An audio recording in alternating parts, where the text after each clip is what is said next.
صبح ہی صبح میاں بیوی کا خوب جھگڑا ہو گیا۔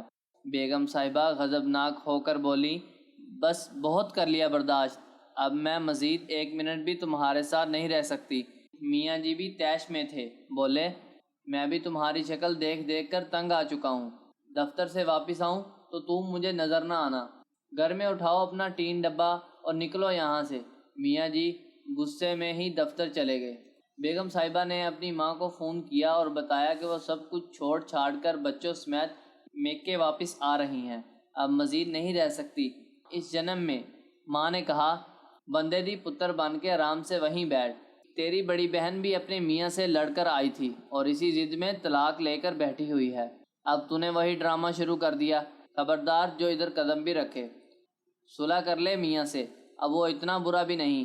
ماں نے لال جھنڈی دکھائی تو بیگم صاحبہ کے ہوش ٹھکانے آئے اور پھوٹ پھوٹ کر رو دی۔ جب رو کر تھکیں تو دل ہلکا ہو چکا تھا۔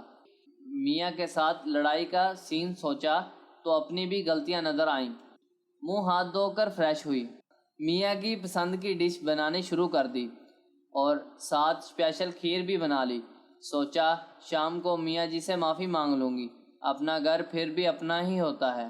شام کو میاں جی گھر آئے، بیگم نے ان کا اچھے طریقے سے استقبال کیا جیسے صبح کچھ بھی نہ ہوا ہو۔ میاں جی کو بھی خوشگوار حیرت ہوئی۔ کھانا کھانے کے بعد میاں جی جب کھیر کھا رہے تھے تو بولے، بیگم کبھی کبھار میں بھی زیادتی کر جاتا ہوں، تم دل پر مت لیا کرو، بندہ بشر ہوں، غصہ آ ہی جاتا ہے۔ میاں جی بیگم کے شکر گزار ہو رہے تھے اور بیگم صاحبہ دل ہی دل میں اپنی ماں کو دعائیں دے رہی تھی، ورنہ تو جذباتی فیصلے نے گھر تباہ کر دینا تھا۔ سبق: اگر والدین اپنی شادی شدہ اولاد کی ہر جائز ناجائز کو سپورٹ کرنا بند کر دیں تو 90% بگڑنے والے رشتے بچ جاتے ہیں۔